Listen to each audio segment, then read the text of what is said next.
Hello दोस्तों, नमस्कार। मैं जेके चौर से स्वागत करता हूं आप सभी का आपके अपने चैनल एक्सीलेंट गुरुकुल पर। हम गति के नियम का फर्स्ट पार्ट आपको पढ़ा चुके हैं और सेकंड पार्ट में हम आज आपको बल का आवेग के बारे में बताएंगे। तो चलिए शुरू करते हैं। देखो, बल का आवेग क्या होता है।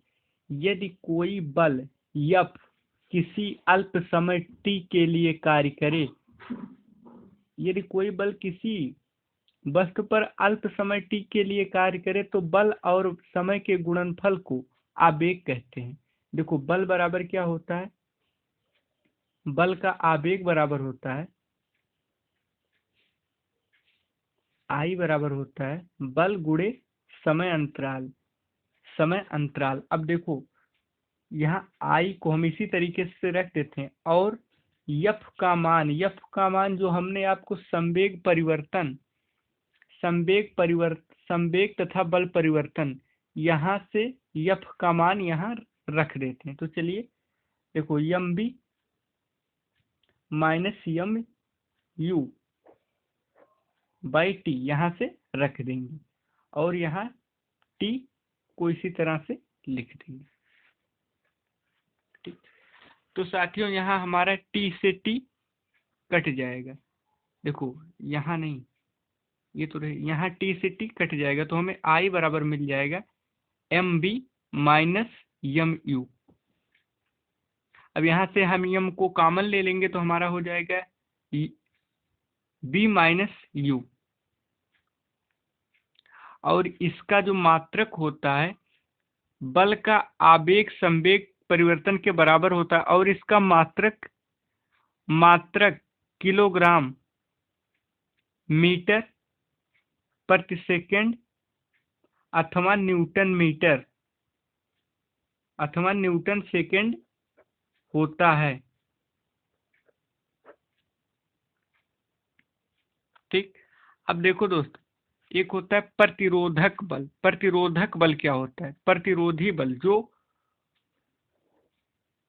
मतलब जब कोई वस्तु स्वतंत्र रूप से गिरती है तो उसके, ऐसे अगर मान लीजिए कोई वस्तु गिर रही है तो यहाँ एक बल कार्य करेगा जो इसके गति का विरोध करेगा। इसी को हम कहते हैं प्रतिरोधक बल।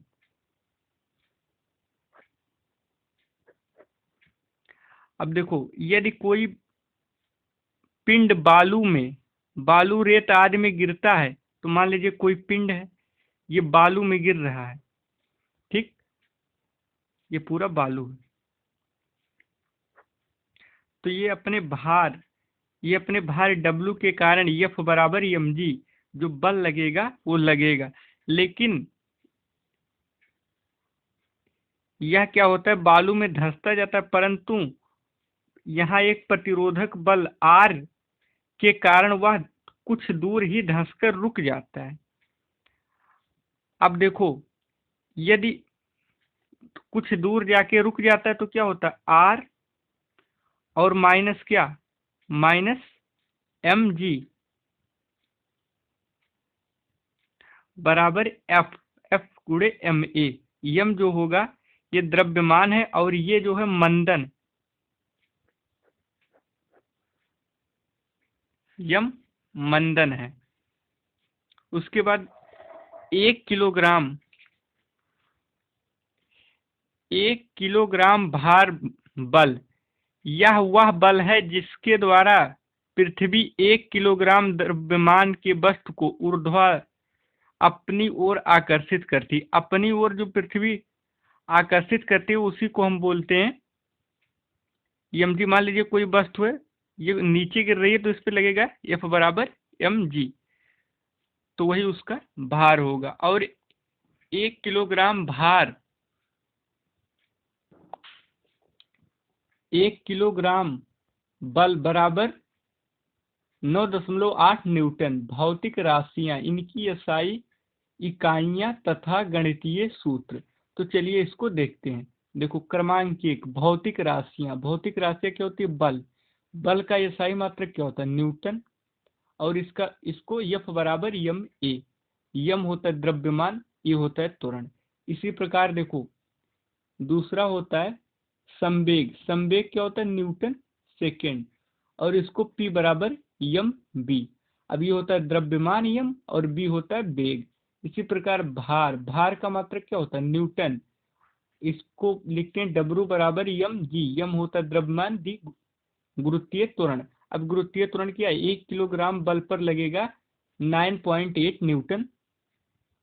ऐसे प्रतिरोधक बल R, ये होता है F बराबर यम ए, ये यम है, यम जो है ये उसका द्रव्यमान है, ये है त्वरण।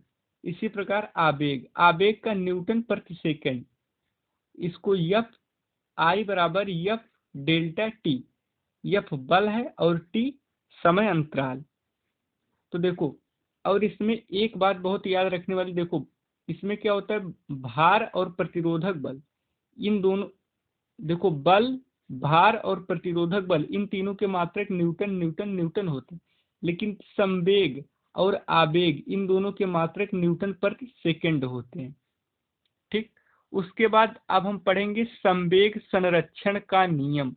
तो संवेग संरक्षण का नियम क्या होता है वो हम स्टार्ट करने वाले हैं, तो चलिए देखते हैं।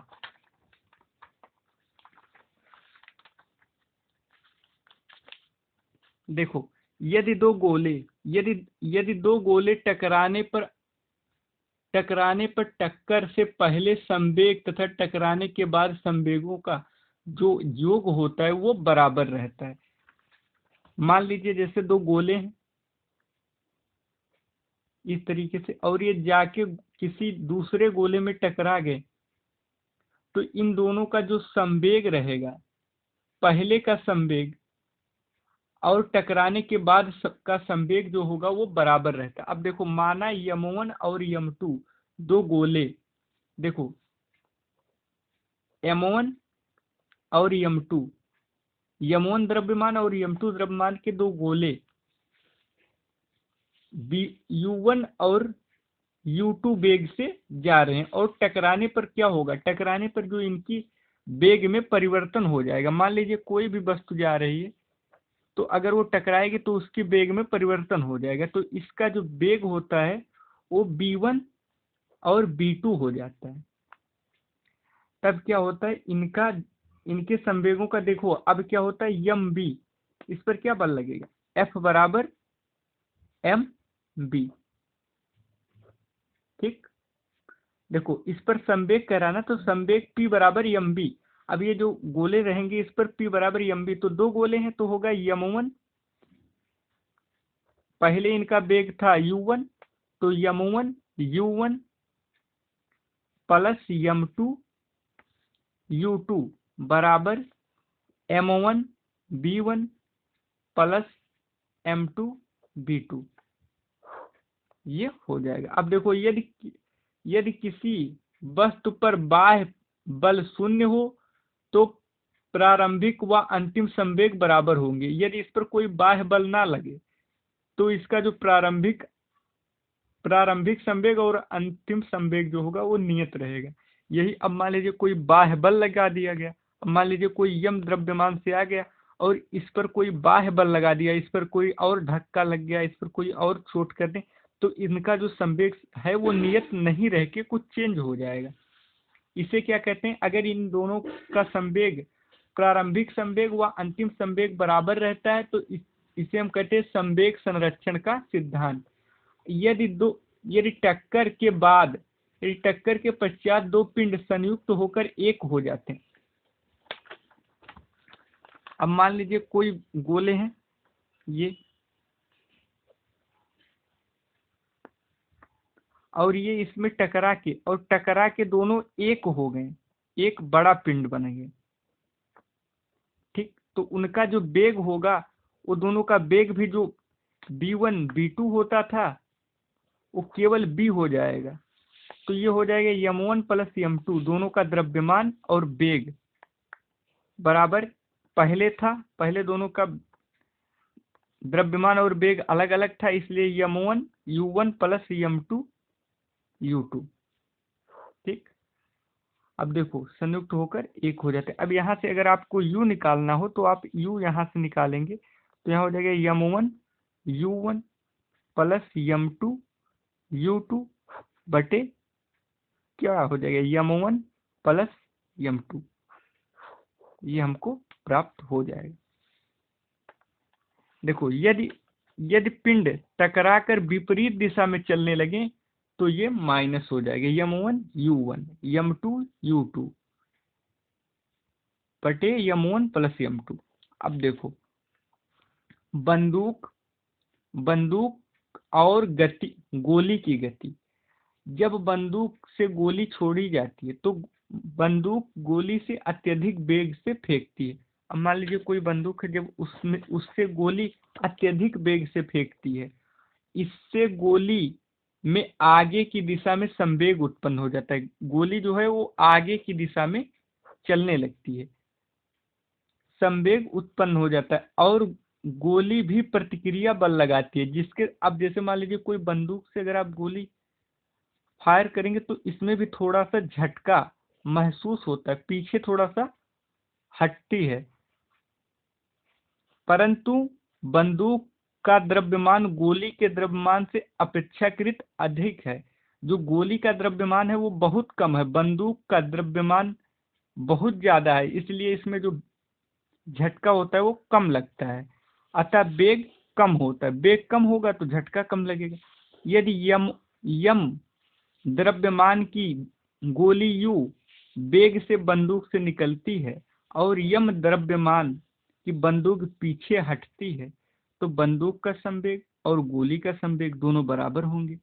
तो यम बड़ा कैपिटल यम यानी बंदूक का द्रव्यमान गुणे बी बंदूक का वेग यम यू गोली का वेग, गोली का द्रव्यमान और गोली का वेग। तो यहाँ से अगर हम बंदूक का वेग निकाल लें तो दोनों यहाँ यम यू बाई एम।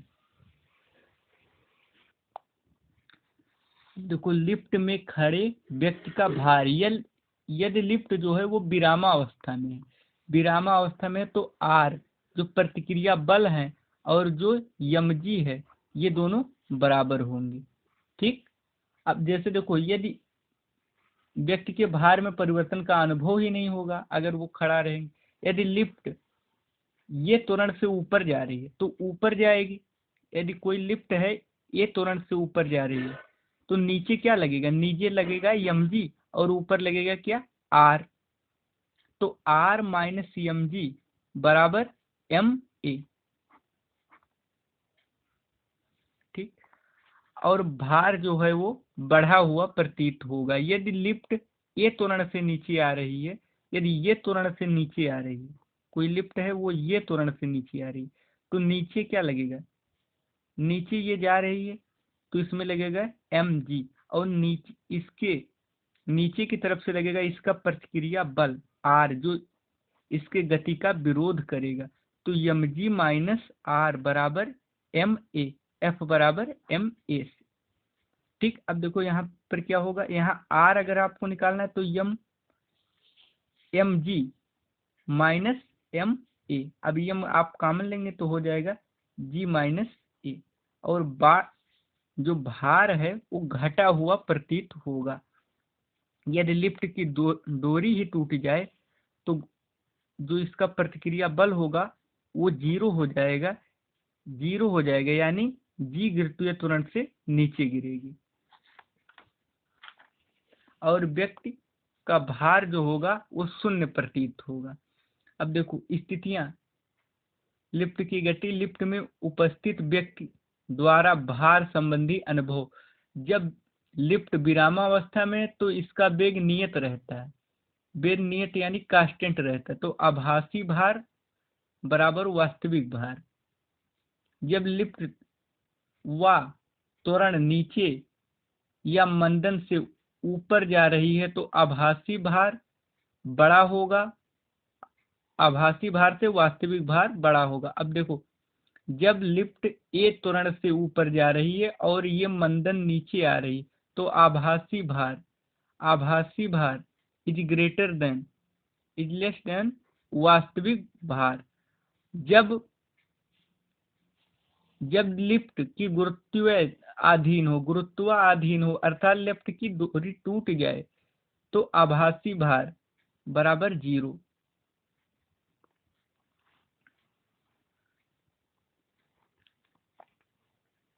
भार, बल तथा भार का मात्रक न्यूटन यानी इन दोनों राशियों में मूलतः कोई अंतर नहीं है, क्योंकि भार भी एक बल है जो पृथ्वी को अपने केंद्र की ओर वस्तु पर लगाती है। किसी वस्तु का जो संवेग परिवर्तन की दर उस पर लगे बाह्य बल के मान के बराबर होता है। अब देखो, न्यूटन के गति के नियमों का उल्लेख किया, मतलब इसमें आप स्मरणीय तत्व पढ़ रहे हैं कि इसमें आपने क्या क्या पढ़ा। बल तथा इसके समय अंतराल के गुणनफल को आवेग कहते हैं, और 1 न्यूटन बराबर 10⁵ डाइन, इसको याद रखेंगे। तो इसी के साथ साथियों ये सेशन यहीं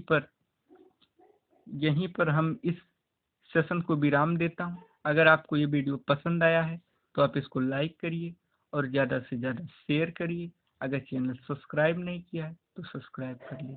थैंक यू।